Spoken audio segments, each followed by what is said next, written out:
This shows the whole industry. If even Amazon, okay, they have a very big range of products, but they still struggle with robot picking.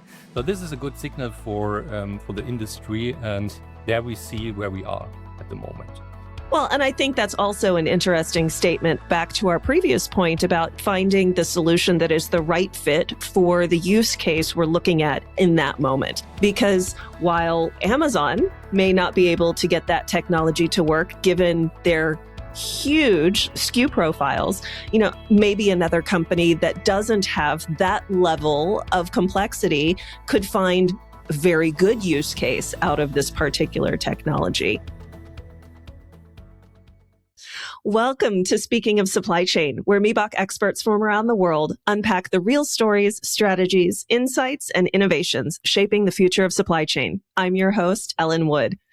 As we approach trade show season, the industry is once again gearing up for bold announcements, innovation awards, and big promises about the future of intralogistics. But here's the question I think matters most. What actually sticks? Every year we see impressive demonstrations, ambitious robotics concepts, AI-driven optimization claims, and award-winning solutions. But a year later, how many of those technologies have truly established themselves in the market? So today, instead of talking about hype, we want to talk about traction. What established itself after the last LogiMAT? Is the market reaching saturation? Are we heading toward consolidation? And how should decision makers prepare to extract real value from the show this year? Joining me to dive into some of these answers today is my colleague from Berlin, Sascha. Welcome. Hi, Ellen. Yeah, good to talk to you. Great to have you on the show today. Yeah, short introduction from my side. So yeah, my name is Sascha. I'm based in Berlin. I'm working for Miebach for about 2 years now, and I'm doing concept designs, detailed designs, and I do a lot of research about new technologies. So I think that's the perfect podcast for me to talk about new technologies, what is established in the market, and maybe what's coming next. We can talk about what we expect in the coming years.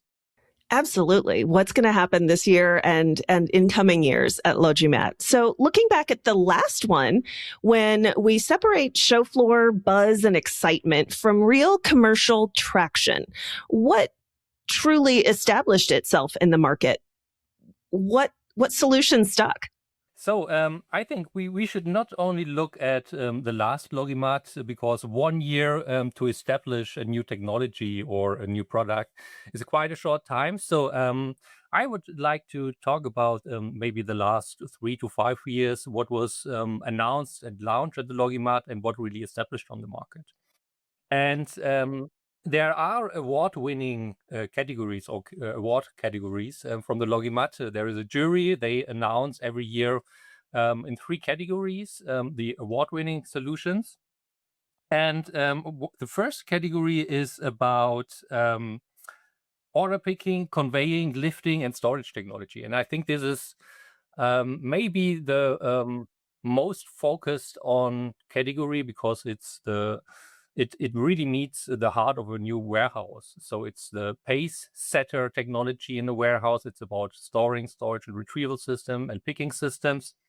And when we look there, the last 5 years, especially, so it's very obvious that it's always about AMRs and AGVs. So these kind of technology is driving the market, the industry, because these kind of technology is providing flexibility and scalability compared to traditional technologies from the past 10 years.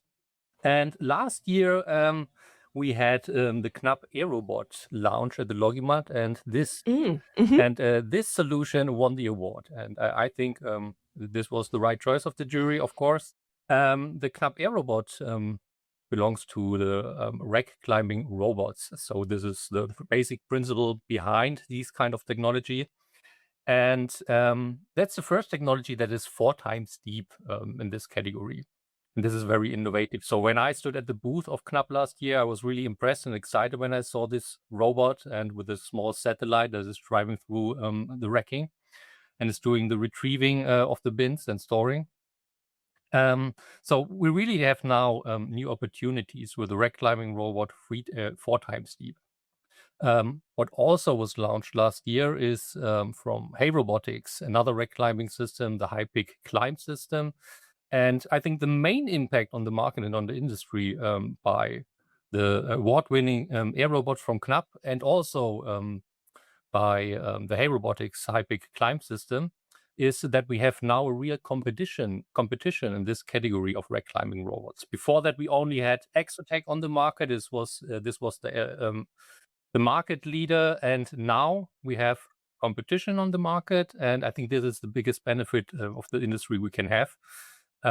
So I expect that we will have a price decrease or discount in this category. So yeah, we can be very happy to have now competition in this category. When we talk about the variety of solutions on the market, I can remember when I was in China, it was about 1 year ago, and I was there for just technology scouting to see what is happening in China, what kind of technologies do they have there, and what is the customer expectations and so on. And I also had a dinner with Professor Dian Junfang, and he's a representative for the Fraunhofer Institute, but he lives in China, and he knows the market very well. And so we had dinner, and he was talking about the market. And he was predicting for the Chinese market that there will be a consolidation on the market because there are too many suppliers with similar technologies, and not every technology and every supplier can survive in this market. And I have the feeling that this consolidation has already started also in Europe for the European market. When we look, for example, at the cube systems, we have these AutoStore, we have Okado, GridStore, IntelliStore, and so on. But products like the Atabotics system or the Power Cube, they disappeared, they are discontinued. Because the market is full of other suppliers. So there's a market saturation. And when we now look at the rack climbing robots with these new technologies from Knapp and from High Robotics, I think even together with Exotech, the three of them is enough for the market. And every new supplier, maybe this year he can enter the market, but if another company wants to enter the market in 2 or 3 years, it can be really hard for them to compete against these established companies. But I think we also should mention when it comes to what establishes on the market, we should look at the Breitbig Auto Picker, who was the award winner the year before. So the very nice thing about this technology is that is the first technology with a robots to goods concept and not a goods to robots or goods to person system. So and this is what I expect this year or the coming years at the LogiMAT, that we will see more technologies of this kind. That we have robots that arrive through the rackings and is doing the storage and retrieval process and in between the picking. I think this will be what we will see maybe also already this year, but definitely in the coming years. And for example, I talked to another company, a big company that is they have already an AMR solution on the market, and they are working on a solution like this, like a piece picking robot AMR, and they wanted to launch it at the LogiMAT this year, but they weren't sure at the end of last year, so they will definitely launch it in 2026. Yeah, I think this is what we could expect this year. So it will be definitely again about AMRs and AGVs, and I hope to see more about piece picking robots and more developments in this direction. I hear a lot of excitement about some of these technologies, and especially that they're being offered by more than one vendor in order to, maybe drive some of that cost down. Or one other question I would have is, where are each of these more commercially mature? Are they still only in selective use case solutions, or are they universally applicable in that warehouse, environment? That's a very good question, of course. So every technology has its specific use case. So we do not have a technology that can be applied to every warehouse concept. So, and this is the big challenge we are facing today when we do warehouse concepts and warehouse designing, because we have quite a bunch of technologies that are really different. They have pros and cons. And for example, the rack climbing robots we were already talking about, um, they have there the robot has access to almost every toad in the system, and this is more the benefit of this principle applied behind the technology. Compared to this, maybe the cube system, for example, where we have also a lot of suppliers on the market. They are the, the the benefit of these kind of technology is that they have a very high storage density. So it really depends on your use case. If you're more focused on high storage density, if you are limited in space, for example, a cube system can be the best choice for your warehouse. If it's about the order structure, it's probably more a rack climbing robot system, or if it's about high throughput and short lead times.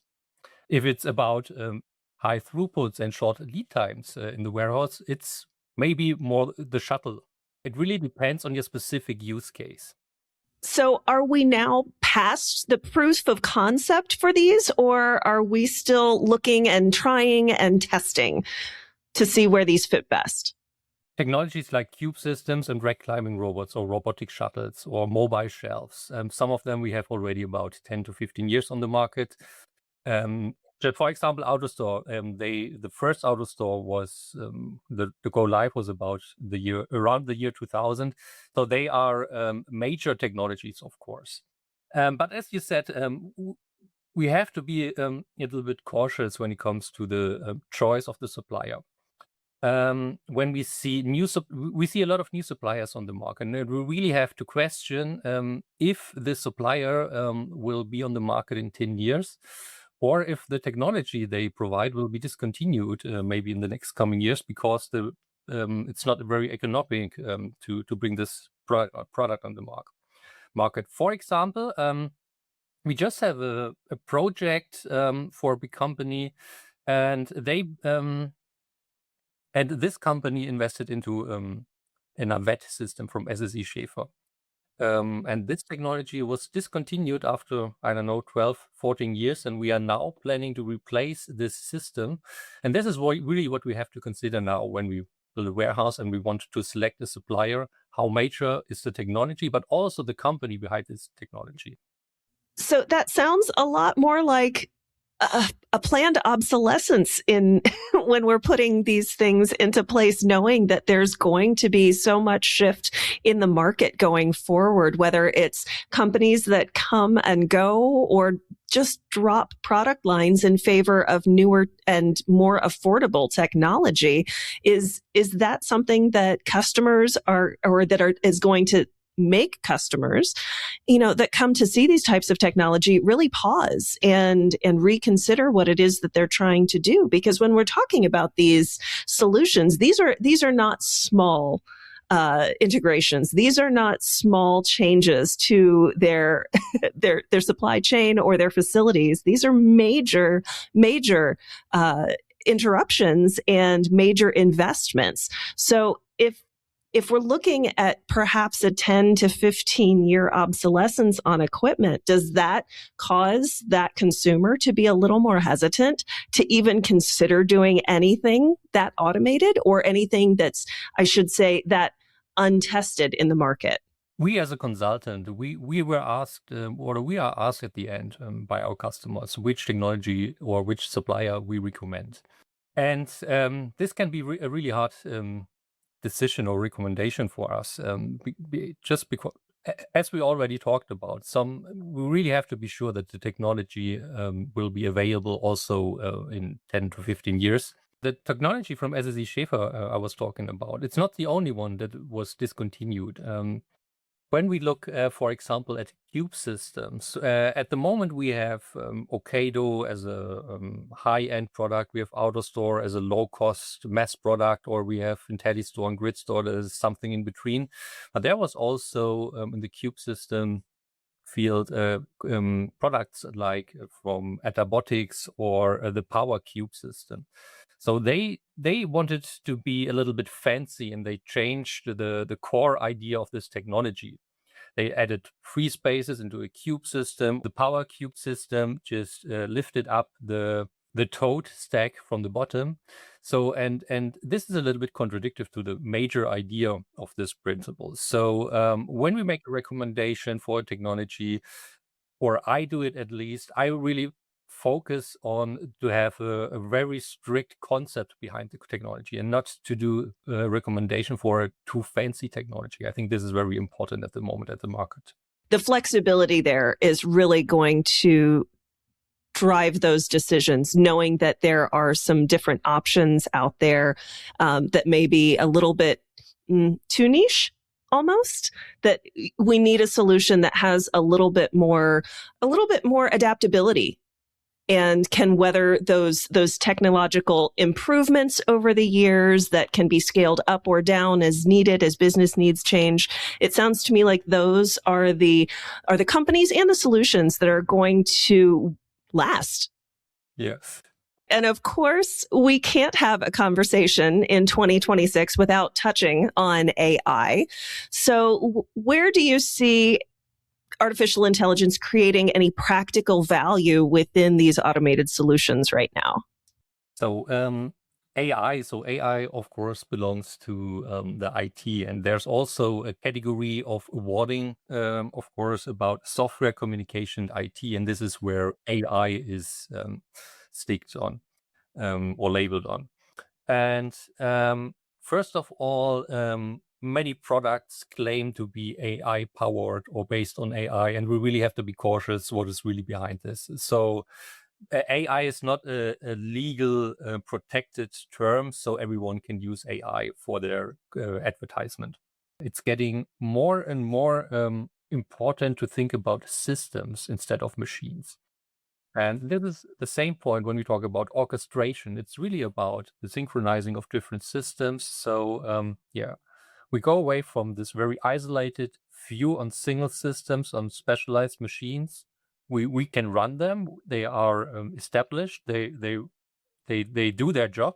It's more about the orchestration of the full warehouse. And the next step after we have orchestrated the inside of the warehouse, the next step will be just to expand the scope to the upstream and downstream processes. Just for example, like route planning. So this will be one day integrated into one system. And this is something AI will support, of course. For example, this was the award-winning in this category. It was the PSI WMS who won the award, and that is based on AI. Where also AI helps us in our industry is, of course, all about perception.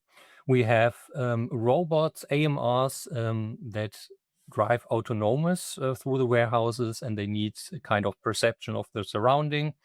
There can AI really do a lot. And of course, it's about image recognition. And image recognition is highly related to autonomous or robot picking. And robot picking is still one of the biggest challenges in the market, in the industry. We have a lot of solutions for unloading and loading, for ASRS, for storing and retrieval, for transports or for transport in the warehouse. But the picking process, there are a lot of solutions. But when it comes to a high variety in your SKUs, in your items, most of the systems still are facing their limits, or still come to the limits. For example, even Amazon, they had a big initiative with the so-called Blue Jay. It was an autonomous piece picking robot, and they stopped this initiative in January because insiders say that the robot was the Blue Jay robot was introduced to Amazon, and they expected about 75% coverage of their SKUs, and they discontinued this or they stopped this initiative because like insiders say that they didn't reach the 75%. And on top, the implementation was too complex for these robots. So, and this shows the whole industry. If even Amazon, okay, they have a very big range of products, but they still struggle with robot picking. So this is a good signal for the industry, and there we see where we are at the moment. So here also can AI support other products, because AI brings intelligence into the hardware. Well, and I think that's also an interesting statement, back to our previous point about, finding the solution that is the right fit for the use case we're looking at in that moment. Because while Amazon may not be able to get that technology to work, given their huge SKU profiles, maybe another company that doesn't have that level of complexity could find very good use case out of this particular technology. Sorry, I know we were on the AI subject, but I think that really, brings that point further home, that you really have to look at exactly what it is this individual company, this individual facility is attempting to achieve in order to find the solution that's best. Because when you go to a fair like LogiMAT, it is huge, and there are so many suppliers and vendors with similar and slightly differing technologies, and finding that right fit is difficult. Absolutely right. So when you go to the LogiMAT, you really have to think about what is your goal from the LogiMAT. What do you expect from the LogiMAT when you go there? And it can be really overwhelming, or it is overwhelming when you go to the LogiMAT. There are hundreds of new products, and I think it's very important to be prepared and not to go there and just go from booth to booth and look at what products are there presented. I would really recommend, and this is what I do, what is really the need? So what is your use case at the moment? Think about what is your 3 to 5 years plan, or what is your plan for the next 3 to 5 years? And what is your SKU profile? What is it a greenfield or brownfield? And really focus on only technologies like this. And don't be catched by these fancy technologies. So I really doubt that if the technology is too complex, it maybe really look cool when you go to the LogiMAT. It looks cool and you are excited, but these kind of technologies often fail. So again, I think it's really important to focus on robust products, a really robust technology behind it. And mostly it's very simple in the end. We have the category about order picking, conveying, lifting, and storage technology. This is one category for the awards. And then we have the software, communication, IT. And the last category is about identification, packaging, loading, and load securing. So this is also very interesting. The last years, the focus was not really on this area, on this field. But so the first thing is the last couple of years we saw especially RFID technologies winning the award based on RFID. RFID, they generate data, and these generated data will be then processed by, for example, AI-based IT systems. And the data processed by these RFID chips will be processed by AI-powered systems. But what's also very interesting in this category is the topic of packaging. Especially in Europe, the packaging technologies will be more focused on in the coming years, because we have the PPWR, the packaging and packaging waste regulation in Europe that is coming. Yes. And from 2030 on, there are some obligations, and this will impact the whole industry, especially, for example, the e-commerce industry.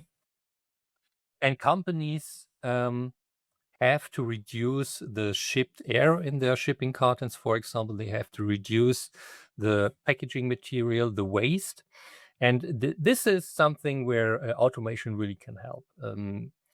So we had already 2024 a packing machine winning the award, but I'm pretty sure that in the coming years there will be even new innovations in this direction, and hopefully win the award and bring the industry forward to fulfill the requirements by this regulation. And I just recently have been to the e-commerce expo in Berlin. And the expo is more focused on web shops and ERP systems. But I also even saw there, because it's about e-commerce and it's about this packaging regulation, that there are companies providing software for manual packaging processes.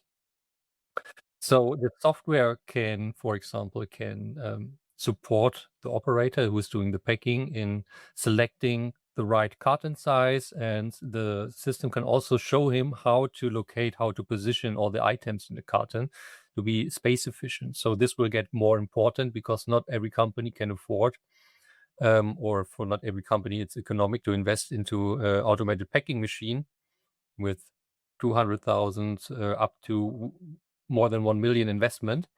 So also these solutions will be very important in the near future because of the regulation. And I love that idea that being at a fair like LogiMAT is essentially technology tourism. You know, people are going there to see what's new, what's innovative, what's exciting, but others are going there to look for the practical solutions, the things that they need for their business. It's not just a sightseeing trip. It is a lot of fun. There is a lot to see. But to your point, you know, they get distracted by the bells and whistles and moving parts and the innovation. It's very inspiring, but that doesn't mean that it's practical for use for every single case. So I love your advice that people attending these fairs that do have a solution in mind or that have a need that they're trying to fill attend with a little bit more intention. We already talked about AI, and talking about AI always reminds me about humanoid robots. So I'm pretty sure we will not see the humanoid robots on this LogiMAT, maybe as a very, very pilot humanoid robot at an very early stage. There are already companies using humanoid robots, especially in the automotive industry. There are some companies, they have pilots, just like Mercedes or BMW in Germany, but especially in APAC, they are testing humanoid robots. And experts predict that we will have humanoid robot as a mass product in 3 to 5 years, but they tell us this since 10 years, so it's always about 3 to 5 years. We will see when we really have humanoid robots. What just came into my mind when I was thinking about humanoid robots in the last couple of days is currently we really build these high automated warehouses where we have specialized machines for unloading, for packing, for storage and retrieval, and so on. The picking process, it's still a little bit behind. There is potential for development. Okay, but for almost the whole warehouse functional areas, we have already specialized high-performing solutions that are very efficient.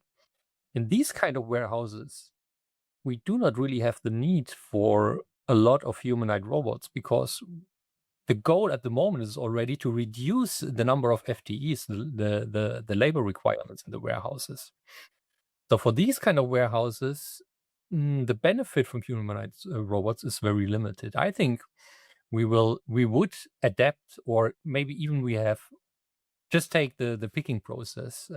As soon as the humanoid robot is able to do a proper picking, I think we will have specialized picking robots even before the humanoid robots can do this.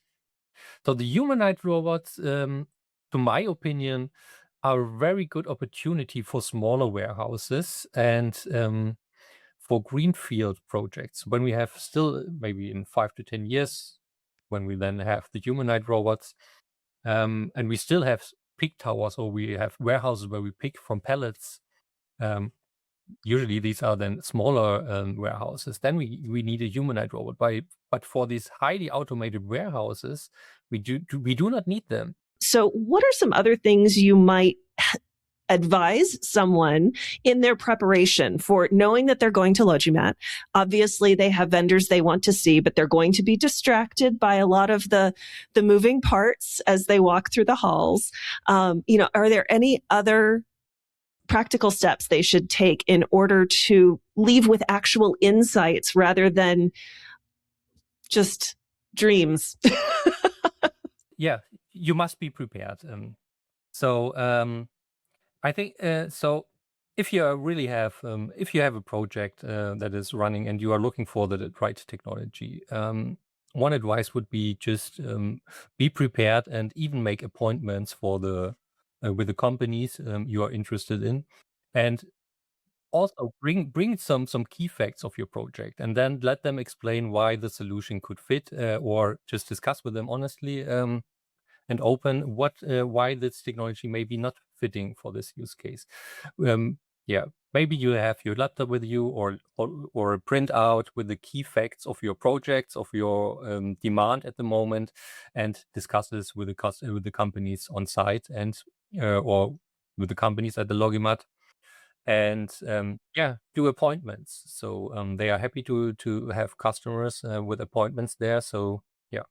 Truly, yes. The companies that are exhibiting at LogiMAT are very, very open to setting up appointments ahead of time in order to go through these things, including Miebach. So our team will be on the floor at LogiMAT in Hall 3 at our booth B09 not to sell a product, but to help you interpret what you're seeing, benchmark it against market maturity, and translate innovation into real operational value.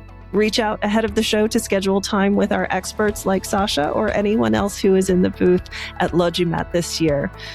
And as always, thank you for listening to Speaking of Supply Chain.